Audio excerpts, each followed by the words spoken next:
E eu tenho percebido diferente, que na verdade quem nos coloca no deserto é Deus. É Deus que nos coloca no deserto. Você está passando por algum deserto na sua vida aí?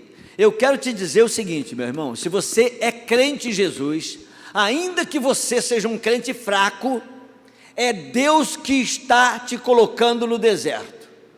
Mas não fique triste, porque Deus que te coloca no deserto, Ele não te abandona no deserto, Ele fica com você lá no deserto. E eu quero basear essa palavra em Atos capítulo 8, verso 26, que é o texto que eu mais amo assim em termos de missões, porque fala muito comigo.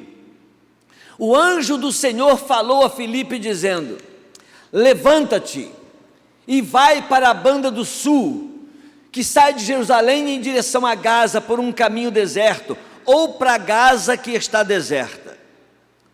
Tanto faz o caminho deserto como Gaza que está deserta, os dois textos estão certos, porque na verdade tanto Gaza como o caminho eram desertos. E estas duas palavras, esses dois lugares onde aparece a palavra deserto, na verdade poderia ser substituído pela palavra morte, porque Gaza naquele contexto era lugar de morte, e o caminho era lugar de morte.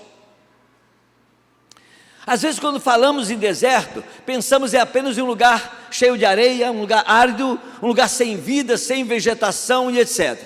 Mas nem sempre é assim. Pode ser um lugar deserto de pessoas, mas pior ainda é quando um lugar deserto de Deus, porque o lugar mais deserto do mundo é onde Deus não está. Se Deus não está na sua vida, se Deus não está na sua família, aí sim você está num terrível deserto, e que precisa de socorro para te tirar dele, precisa de Deus na sua vida para você sair desse deserto. Agora, se você já é um filho de Deus, eu quero dizer o seguinte, que os desertos que nos acontecem no exercício da nossa vida, é Deus que tem nos levado e nos colocado nele, e eu vou provar isso no exercício dessa palavra. Vamos lembrar, por exemplo, do povo de Israel. O povo de Israel não foi levado para o deserto pelo diabo, muito pelo contrário, o povo de Israel foi levado pelo deserto por Deus. Para quê? Porque o povo precisava aprender. O deserto ele é lugar de aprendizado, o deserto é lugar de oração, o deserto é lugar de jejum, o deserto ele é lugar de vitórias, o deserto ele é lugar de dependência de Deus. O povo de Israel ficou 40 anos no deserto, para quê? Para aprender os estatutos da lei de Deus. 40 anos, foi a maior faculdade que o Antigo Testamento nos mostra, com o maior número de alunos concentrado numa região só, 1 milhão e tantos alunos ali, estudando, 40 anos, acho que todos pagaram a faculdade, porque eles ficaram ali, não foram embora, não desistiram, eles custaram entender, tinham a cabeça dura, e Deus não os tirou dali. Muitos deles morreram na sala de aula, morreram ali, mas aprenderam a palavra de Deus, Então o deserto que Deus nos coloca, ele é um lugar de aprendizado. Se você estiver aproveitando esse tempo de deserto, em que as igrejas estão com medo, muitos líderes estão com medo, o país está numa confusão louca, estão misturando agora política com religião. Eu não tenho visto nos últimos 20 anos um movimento evangelístico com tanto crente na rua, como vi agora os crentes levantando bandeiras políticas. Eu quero que os irmãos saibam o seguinte: eu sou radicalmente contra. Não importa para mim que partido é, eu não tenho partido, meu partido é Cristo, eu não tenho partido político. Como cidadão eu voto em quem eu quiser, mas como homem de Deus, eu não tenho que tomar cor partidária, e sei que o meu Deus já colocou governos que parecem ser anjos que vieram do céu para governar o povo, mas também o próprio Deus já colocou governos no mundo que pareciam o próprio Satanás, inclusive para dominar sobre os filhos de Deus. Se vocês lerem a história que citamos aqui no início de Gideão, vocês vão ver que o que Deus havia feito. O povo de Israel já havia conquistado o maior espaço, e Deus foi tão bom com o povo de Israel, que colocou inclusive tribos e mais tribos para ficar servindo o povo de Israel, como foi o caso dos midianitas. E o povo andou tão fora da linha, que Deus constituiu daqueles escravos, homens guerreiros, que venceram o povo de Israel, e ficaram dominando sobre eles 7 anos, humilhando o povo de Deus, porque Deus quis assim, é porque Deus quis assim. O povo desobedeceu, então Deus colocou um governo cruel, para massacrar, para comer, para destruir todos os frutos do povo de Israel. Então, se Deus quiser colocar na nossa nação um governo de testa de ferro, para humilhar essa nação, Ele pode colocar, Ele é Deus. E Daniel me diz o seguinte, que é Deus que estabelece os reinos, e Deus constrói os reinos, e Deus estabelece os reis.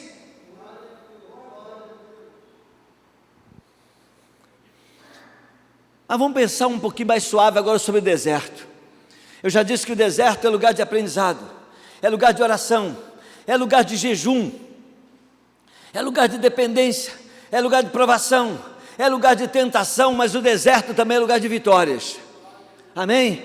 O deserto é lugar de vitória. Nós vamos trabalhar isso aqui. Deixa eu citar mais uma pessoa que foi levado para o deserto. Por exemplo, Jesus, depois que foi batizado, ele foi levado por quem? Por Satanás para o deserto, foi isso? Não, ele foi levado pelo Espírito de Deus. Ele foi conduzido ao deserto para ser tentado pelo diabo. Aí sim, ele foi levado para ser provado.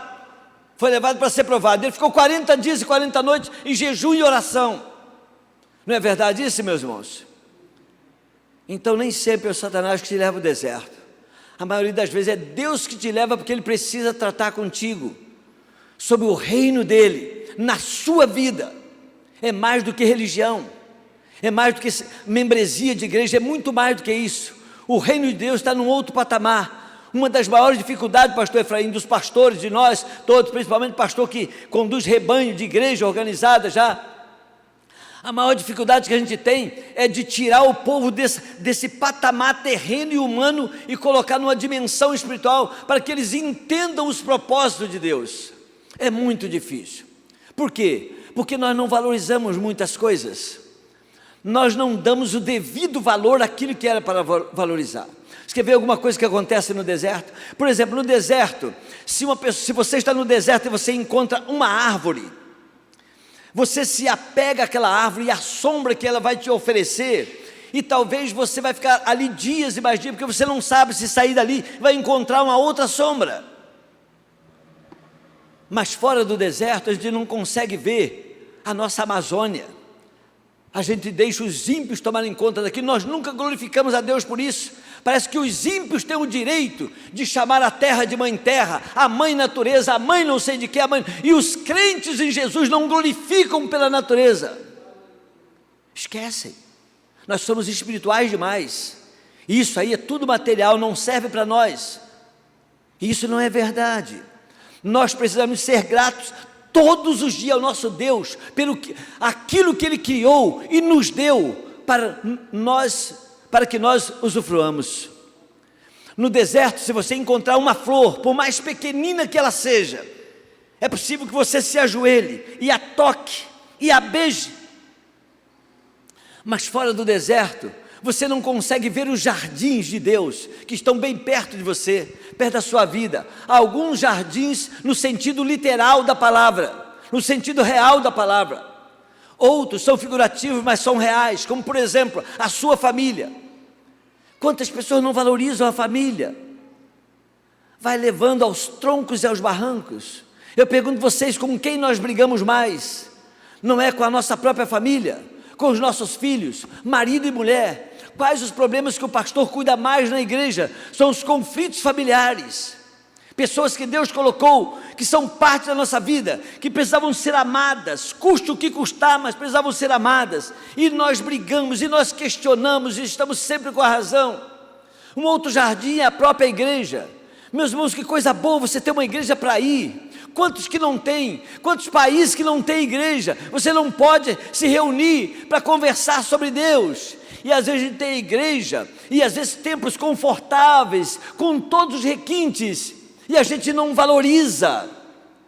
Um pastor, por exemplo, que coisa boa ter um pastor, meus irmãos. Eu nasci num lugar que não tinha igreja nem pastor, Deus me achou lá, eu fui evangelizado lá, mas quando eu conheci o meu primeiro pastor, pastor Nelson Nogueira Penido, lá em Minas Gerais, na cidade de Mata Espanha, como foi importante a vida daquele homem na minha vida. Depois mudei-me para o Rio, 15 dias depois do meu batismo, cheguei aqui no Pilar, encontrei um pastor, Militão Pereira de Andrade. Aquele homem foi um servo de Deus que ajudou na minha formação espiritual, na minha formação teológica. Que coisa maravilhosa. E às vezes você tem um pastor, você não valoriza. Muitos criticam. Se o pastor erra alguma coisa na sua pregação, ele é criticado. Se ele repete um sermão, ele é criticado. Se ele não pregou avidamente uma coisa profunda, ele é criticado. E lá no sul é muito comum isso. Você ser interrompido na hora da pregação. Alguém interrompe, pastor, não concordo com isso. Já fui interrompido, inclusive, por um médico que estava na minha congregação. Ele levantou e disse, pastor, não concordo com a sua ideia. Eu falei, não estou pregando para você concordar. Meus amados irmãos, jardins que Deus coloca perto de nós, e às vezes nós não valorizamos. No deserto, se você encontra uma fonte de água potável, você vai descedentar a sua sede, mas a maior dificuldade sua será sair de perto daquela fonte, porque você não sabe onde tem outra. Mas fora do deserto, nós não glorificamos a Deus pelos mares e rios que temos diante de nós, a água que corre na sua torneira. Às vezes aqui falta alguma coisa, eu já morei aqui na Baixada Fluminense, sei, mas um dia ela vem, e você tem que glorificar a Deus. Meus irmãos, que coisa maravilhosa, o que Deus tem feito conosco. No deserto, por exemplo, se você encontra uma pessoa, no deserto, e você tiver um par de algema, você vai se algemar a ela, porque você não sabe onde vai encontrar um outro ser humano, ou se vai encontrá-lo em vida. Mas fora do deserto, nós atropelamos multidões, nós falamos para as multidões, mas não valorizamos uma pessoa. Mas Deus é diferente, Ele valoriza uma pessoa, meus irmãos. Eu sinto isso quando Deus me achou lá em Minas Gerais. Eu era um moleque, como se dizia lá em Minas Gerais, 16 anos, nunca tinha calçado um sapato, tinha mais de 60 cravos de espinho no meu pé, porque eu trabalhava com meu pai na lavoura, descalço. Eu fui achado por Deus lá. Depois fui para o campo missionário, agora, quando trabalho na gestão missionária pela Ajuda de Missões Nacionais. Aliás, foi antes de ser missionário de Missões Nacionais ainda. Eu estava lá pela fé, levei minha família para lá, deixamos aqui as igrejas, primeiro do Pilar, primeiro do Lote 15, terceiro do Pilar, e fomos pela fé para o campo missionário. Cheguei lá, achei que ia resolver tudo num ano, 2 anos, organizar uma igreja, etc, etc. Trabalhei um ano inteiro. Ninguém se convertia. Meu relatório ia em branco, sempre para a Ajuda de Missões Nacionais. Eu ficava numa tristeza. Eu me sentia o cara mais impotente, incapaz. Porque aqui a gente batizava quase todos os meses, né? A gente se convertia aos montes. E lá você prega, ninguém. Aí um dia eu fui no ponto de pregação lá, só tinha um velho de 70 e poucos anos e um menino feio, maltrapilho, num frio tremendo, ele descalço, e eu estava cansado, exausto, e pensando assim, olha, não vai dar em nada isso aqui, sabe? Aí eu li um pequeno verso da Bíblia, falei umas besteirinhas lá e me despedi dos dois. Aí o menino falou assim, pastor, o senhor não vai convidar as pessoas para aceitar Jesus, não? Eu falei, quem, meu filho? Não tem ninguém aqui? Eu falei, não, eu quero aceitar. Eu falei, tá, vem aqui à frente. Ele foi lá à frente, eu orei por ele ali bem rápido, e despedi e fui embora mesmo. Não fiquei ali, não dei papo, eu não acreditei naquilo ali. No outro dia, 6 da manhã, um frio terrível, batem na minha porta. Quando eu abro, era aquele menino. Eu disse, o que você está fazendo aqui, meu filho? Era 8 quilômetros da casa dele até o local que eu morava, onde era a congregação. E ele disse assim, que eu aceitei Jesus ontem, eu quero saber o que eu tenho que fazer. Eu falei, mas agora, meu filho, espera um pouquinho aí. Eu acabei de me ajeitar lá, ele entrou, tomamos café. Aí eu falei para ele assim, bom, agora eu tenho que ir embora, você vai para casa? Eu falei, não, eu vou com o senhor. Não, meu filho, eu vou fazer outras coisas. Não, mas eu quero que o senhor, posso ir? Tornou-se a minha sombra. me assombra, irmãos. Passou um mês, uma semana, um mês, 2 meses, a minha esposa: não vai preparar esse menino para o batismo? Eu falei: não, batizar esse não, um só, encher um batistério com 2 mil litros d'água para batizar um guri desse. E o relatóriozinho da Junta de Missões Nacionais ia em branco. Quantas pessoas estão fazendo estudo bíblico? Nenhum. Quantos estão preparando para o batismo? Nenhum. Quantos batizados? Nenhum. Janeiro, fevereiro, março, abril, maio, junho, julho, eu falei: não, eu sou um miserável. Aí, quando foi lá pelo mês de novembro, mais ou menos, final do mês de novembro, eu estava indo para o centro da cidade, num correio, ali naquela pracinha de Torres, que vocês foram lá também e viram, né? Onde tem aquele coretozinho ali, sabe? Ali tem um correio, e antigamente a gente tinha um direito numa caixinha de correio. A gente ia lá, comprava, tinha, e eu ia quase todo dia no correio para ver se alguém mandou um envelopezinho com um chequinho dentro, né? Porque passando aperto, né? Fiquei esperando, alguém deve ajudar a gente aqui, né? E eu estou indo para o correio. E aí o Espírito Santo de Deus me pegou pelo cangote e falou assim: por que você não quis batizar o menino? Eu disse: por nada, senhor, porque não tem mais ninguém. Não, lembra como você se converteu lá em Minas Gerais? Você era talvez mais feio do que ele ainda. Aí eu acreditei, né? Porque realmente não era fácil, não. Eu era muito feio. Eu só fui bonitinho quando eu era nenenzinho, que as amigas da minha mãe me encontraram: ah, que belezinha. Mas quando eu cresci, rapaz, para achar uma que me amasse foi difícil. E contigo também foi assim, tenho certeza, né? Não é fácil. E aí, meus irmãos, quando o Espírito de Deus me fez lembrar de como eu era, e como Deus me achou, e como eu fui batizado, eu curvei a minha cabeça e voltei humilhado igual um cordeirinho. Cheguei em casa, falei para minha esposa: oi filha, tudo bem? Tudo.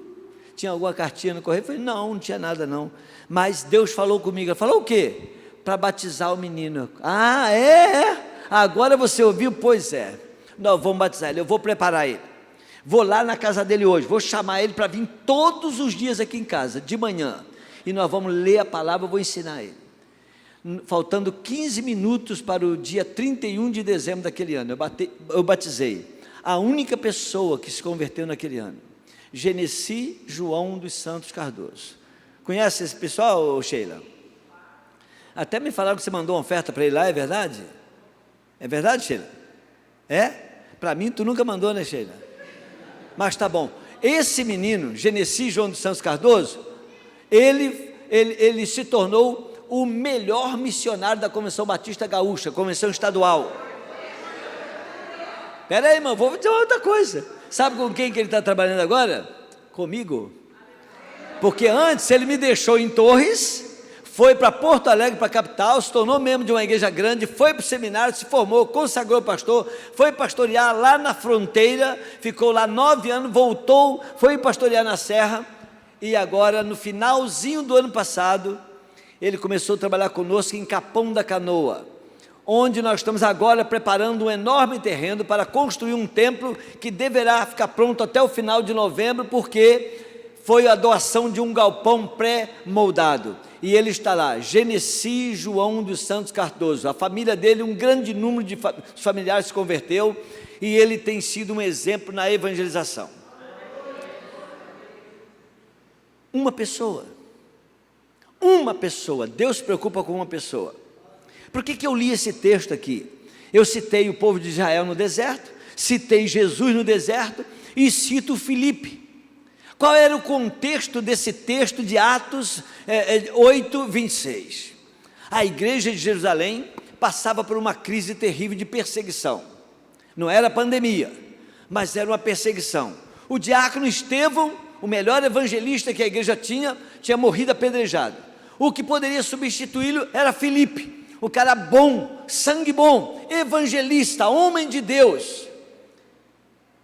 Enquanto os outros foram dispersos, sem rumo e sem endereço, perderam o direito de viver em família, de viver na cidade de Deus e de entrar no templo, perderam tudo. A Bíblia diz que nenhum reclamou por nada, mas eles foram falando um negócio lá. Sabe o que eles foram falando? De Jesus, anunciando Jesus por todo lugar que passava. Mas Filipe foi tirado do meio deles, e o Espírito de Deus mandou ele para Samaria, ou Samária, e ele foi para lá. Sabe o que ele fez? ele cumpriu ipsiliter a mesma agenda de Jesus. Vocês sabem que a agenda do ministério de Jesus foi escrita por um profeta, profeta Isaías, no capítulo 61. 700 anos antes de Jesus nascer, o profeta Isaías escreveu a agenda de trabalho de Jesus. Qual era? Primeiro, curar os enfermos, expulsar os demônios, visitar os presos, libertar os aprisionados pelos espíritos das trevas, anunciar a salvação e anunciar o ano da vingança de Deus. Esse era o trabalho que Jesus faria 700 anos depois. Jesus veio entregar um dia na sinagoga a agenda que Isaías tinha escrito, colocaram na mão de Jesus, Jesus leu aquela agenda e disse: hoje se cumpre essa escritura, ou seja, hoje eu começo a fazer aquilo que Isaías disse que seria o meu trabalho. E se você ler de Lucas capítulo 4 em diante, você vai ver que Jesus fez ipsiliter aquilo que Isaías tinha escrito. E depois que Jesus ensinou os discípulos, e que foi até a cruz, e que morreu, e que ressuscitou, e que cumpriu os 40 dias depois da ressurreição, ele reuniu os discípulos e passou para eles a mesma tarefa. Lembra que eu falei aqui? Que não precisamos mudar nada, já está tudo escrito. A igreja não precisa inventar, ela precisa fazer o que já está escrito. Curar os enfermos, libertar os cativos, expulsar os demônios, anunciar a salvação pela fé em Cristo, mas também anunciar a vingança de Deus que virá, sem piedade, sobre os filhos da desobediência, aqueles que ouviram e rejeitaram. Essa é a missão da igreja. E Filipe então foi designado por Deus para ir lá para Samaria ou Samária. E lá ele fez exatamente, o texto vai dizer o seguinte: que as pessoas eram curadas, eram libertas e se convertiam, e Filipe batizou, porque ele pegou uma rebarba de Jesus, que já havia evangelizado a mulher samaritana, que Jesus não perdia tempo. Na hora que ele ia beber água, ele evangelizava, na hora que ia comer, ele evangelizava. Jesus era louco, sabiam disso? Como é que o cara vai marcar um jantar para dizer que vai morrer? Na verdade, ele só faz festa quando está tudo bem. A igreja tem que aprender diferente. Quer aprender de Jesus com Jesus? Faz o seguinte: quando a coisa está negra, faça festa. Jesus fez um jantar, chamou e disse: ó, tem uma coisa importantíssima para falar com vocês, eu vou ser crucificado. Impressionante. Filipe então vai para lá, pega aquela rebarba de Jesus em Samaria, e a obra cresce, mas cresce. Cresceu tanto que aqueles apóstolos que ficaram lá em Jerusalém ficaram meio invejosos, assim, falaram: melhor ir 2 lá para ajudar o Filipe. Vai lá, a igreja dele está muito grande, vamos para lá, ver o que está acontecendo lá. Aí eles foram, só que quando eles foram, Filipe não estava mais lá. Estava tão bom. Sabe aquela ideia que você tem, que quando está muito bom não é hora de você sair? Na igreja do Senhor é diferente, quando está muito bom é hora de você sair. E cuidado, pastor, cuidado, porque às vezes tem gente aqui que está no auge da coisa aqui na igreja, ele vai dar no piro, se Deus chamar. Os que saem por rebeldia vai ser confrontado aí fora, mas os que saem na obediência é para a honra e glória do nome de Deus, e ninguém pode impedir. Então Deus falou para Filipe, o Espírito de Deus falou a Filipe: ó, meu filho, você viajou de Jerusalém até Samária, 200 quilômetros, não sei se ele foi de Fuca ou de que ele foi, mas você agora vai viajar mais 100 quilômetros de Samária, norte de Israel, até Gaza, que está deserta. Poxa, pegar um evangelista de massa, como era Filipe, e colocar num deserto é como se desse para ele um castigo. Mas é Deus que nos conduz para o deserto, sabia? É Deus que nos coloca no deserto. E ele foi para lá. Imagina a cara de Filipe, louco para falar com multidões. E ele fica lá, esperando o acontecimento. Sabe quando a pessoa está na obediência, ele se alegra no Senhor, sabendo que é Deus que está conduzindo. Às vezes a pessoa me fala assim: ô Major, por que você não desiste? Eu falo: não dá para desistir. Vontade eu já tive muitas vezes de jogar a toalha. Eu descobri uma coisa nessas lutas aí de MMA, não sei se aqui tem alguém que luta MMA, se tiver a gente pode se encontrar na saída, viu? O que acontece? Que quem joga a toalha não é o lutador, é o treinador. E o meu treinador e o seu treinador nunca jogou a toalha, amém? Então você não pode jogar também. A coisa é feia, a coisa é dura, mas nós não podemos jogar a toalha. A igreja não pode dar moleza, irmãos. A igreja não pode jogar a toalha e desistir. Não vale a pena. Que não vale a pena por quê? Não vou mais entregar meu dízimo lá porque não está sendo feito aquilo que eu pensava que ia fazer. Você não tem que pensar nada, você tem que entregar o dízimo. Não gostei da palavra do pastor. Gostou por quê? Qual o direito que você tem de gostar ou não gostar? Você tem que ouvir. Você tem que ouvir e aprender. Um membro de igreja falou assim: eu não vou na igreja mais. Estou lá há 20 anos, já sei tudo que o pastor vai falar. E ele começou a faltar. E o pastor se preocupou com ele. Falou: irmão, vai lá ver o que o irmão não está vindo na igreja. Aí foi lá, voltou, pastor, disse que não está vindo mais à igreja porque já cansou dos seus sermões. E assim, que já sabe tudo que o senhor vai falar, então não precisa vir. Eu falei: tá bom, meu filho. O pastor esperou passar 1 mês, 2 meses e tal. Aí mandou o outro irmão lá falar: vai lá na casa do irmão, que ele está faltando aí há quase 1 ano já. Diz para ele que eu estou escalando para pregar domingo que vem, que eu não vou estar aqui. O pastor é louco, né? Aí, mas pastor, mas o homem nem tem vindo na igreja. Vai lá e diz para ele que eu estou escalando para pregar domingo que vem. Aí ele foi lá, falou: pastor, está te convidando, rapaz. Não sei por que não, mas você pregar lá domingo que vem. Eu falei: não, que pregar? Não sou pregador, nem sei o que eu vou falar. Aí ele voltou e falou: pastor, ele disse que não vem porque não sabe pregar, não sabe o que vai falar. Não, volta para lá e fala com ele o seguinte, que ele pode vir pregar do jeito que ele sabe. É o seguinte, ele prega o que eu ia falar, porque se ele sabe o que eu ia falar, então ele vem e fala o que eu ia falar. Não é fácil, meus irmãos. A gente apanha toda hora, mas não pode desistir.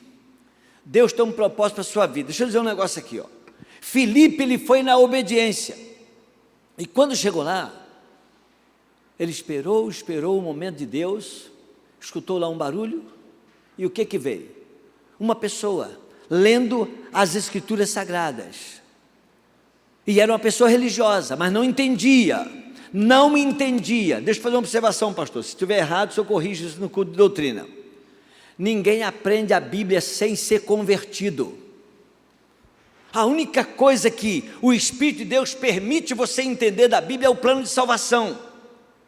Aí você vai entender, vai ouvir e vai se converter a Cristo. Depois você vai aprender a Bíblia. Não adianta tentar discipular pessoas não convertidas. Não perca o seu tempo discipulando pessoas não convertidas. Eles poderão até aprender intelectualmente, mas não vai valer nada para a vida espiritual. Agora, depois que se converte, sim. O eunuco mordomo mor de Candace, que ninguém nem sabe o que é isso, ou ninguém não, a maioria não sabe o que é isso. Ele lia o profeta Isaías. O Espírito, pergunta se ele entende alguma coisa. Foi lá, você está entendendo isso aí, meu filho? Não, estou entendendo não, senhor. Mas por quê? Ninguém nunca me ensinou. Tá, então eu vou te ensinar.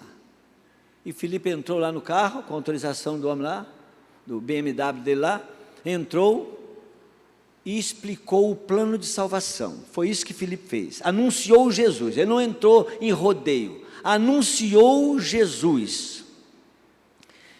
Ele falou: bom, se é assim, né? O que eu posso fazer agora? Eu posso ser batizado? Ele disse: se você crê que Jesus é o Filho de Deus, você pode ser batizado. Ele falou: olha, eu creio.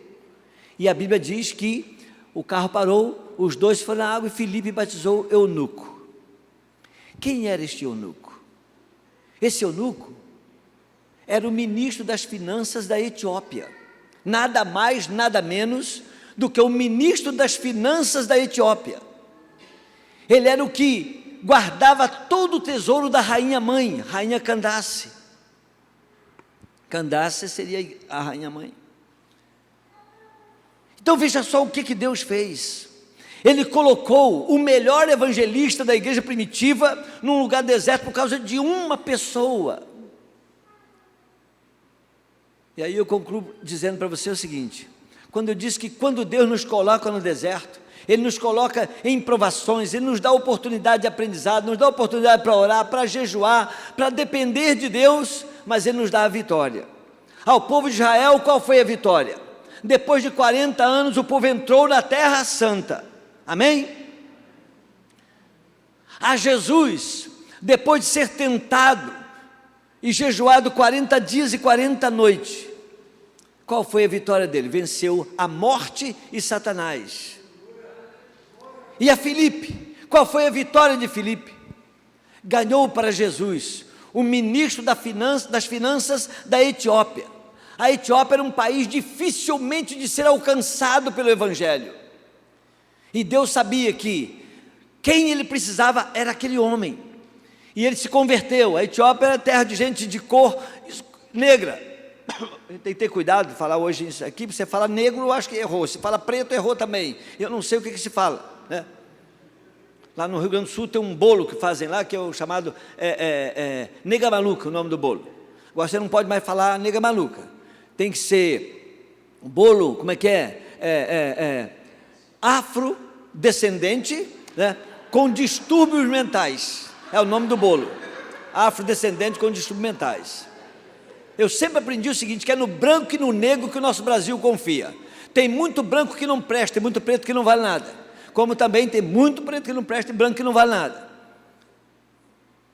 Porque todos pecamos e destituídos fomos da glória de Deus. Mas voltando lá, irmãos, para encerrar. Filipe foi instrumento nas mãos de Deus, mas ele viveu o seu deserto. É possível que você está aqui nesta noite e você esteja vivenciando um deserto na sua vida. Eu não sei qual deserto. Pode ser um deserto familiar, pode ser um deserto financeiro, pode ser um deserto de saúde. Eu não sei, pastor, mas nos últimos tempos tem tanta gente adoecendo, com muito tipo de enfermidade. A pandemia, ela pode ter acabado, mas a desgraça ficou. Há muita gente passando muito mal. E então é hora de a gente buscar em Deus, porque Deus não quer que você fique mal também da enfermidade, você precisa ser curado. E a igreja é um lugar de cura. E nesse momento de deserto, você precisa crer nisto, que Deus é poderoso, que a oração de um justo pode remover a sua doença, pode resolver o seu problema de desemprego, pode resolver o conflito que está na sua família. E Deus quer te dar vitória. Ele não te botou no deserto à toa. Ele está contigo, Ele não te deixou, Ele te botou no deserto, mas Ele está contigo. A mesma coisa a igreja, pastor. Eu não sei. Parece que a última vez que eu vim aqui tinha mais gente aqui no culto da noite, não tinha? Pô, eu não queria ver esse azulão aqui não, eu queria ver gente ali, não é verdade? Ver gente. Por que não estão vindo? Alguma coisa está errada, não está? Se tivesse passado rápido a pandemia, o povo vinha rapidinho porque estava com saudade, mas depois o povo achou melhor ficar em casa. 2 anos praticamente sem vir à igreja, é mais fácil. Você fica lá na sua cama de manhã cedo, liga a televisão com o seu pijama, e depois na hora que você levantar, perto da hora do almoço, já acabou os cultos todos, que você pescou de tudo lá, ouviu falar, ouviu o pastor, que você fala assim, perto do teu pastor, o cara dá de 10-0 no seu pastor, porque a gente tem uma mania de valorizar os de fora, né? Ver um pastor aqui, como eu estou aqui hoje, falava, depois o pessoal ainda tem coragem de chegar perto do pastor e falar assim, que palavra, hein, pastor? Aí o pastor sai assim, ó. Pastor sai, é verdade, que palavra. Só que eu estou pregando aqui uma vez só esse ano. Você já deve ter pregado umas 500 vezes aqui, né, pastor? Já falou tudo que sabia, leu tudo que tem no livro que tem na biblioteca dele, leu a livro de Gênesis, de Apocalipse a Gênesis de novo. Para achar um sermão é difícil. É só na dependência, né, na unção. Então a gente precisa vir, o povo precisa estar presente. Como é que uma igreja vai aprender, como é que ela vai crescer, se o anjo do Senhor, porque eu não sei se eu sou muito tradicional, irmão, mas eu ainda creio assim, que Deus fala ao seu profeta, e o seu profeta fala ao povo, não tem outro caminho, é por aí. Então a igreja precisa acreditar, que Deus vai tirar essa igreja do deserto. Nós não vamos ver mais nenhum escombros de areia aqui, nenhuma cadeira vazia aqui, entendeu? É um tempo de renovo, e eu diria, mesmo que não houvesse esse templo aqui, e toda a tecnologia que existe aqui para a glória de Deus, mas o povo de Deus tem que estar unido e reunido. Não importa o que esteja acontecendo no mundo, meus irmãos, nós temos que estar juntos. Não sabe que nós somos instruídos a estar juntos, sabe para quê? Quem é aqui que tem a palavra ou uma frase que puder me dizer por que Deus nos convida a estar agregados e congregados? Vocês sabem por quê? Quem é que sabe? Pode falar. Senão eu vou perguntar para os universitários. Você sabe, meu jovem? Não sabe? Eu também não sabia. Aprendi poucos dias agora atrás. É que um dia você vai ter que passar sozinho na roleta da eternidade. E é junto com essa gente aqui, não importa se um é mais velho, mais novo, se mais gordo, mais magro, se, sei lá, se é fundador ou afundador da igreja, não importa. Você vai aprender com essa comunidade do Senhor Jesus aqui, a ponto de você ficar preparado para naquele dia, como a palavra de Deus diz o seguinte: cada um dará conta de si mesmo a Deus, cada um.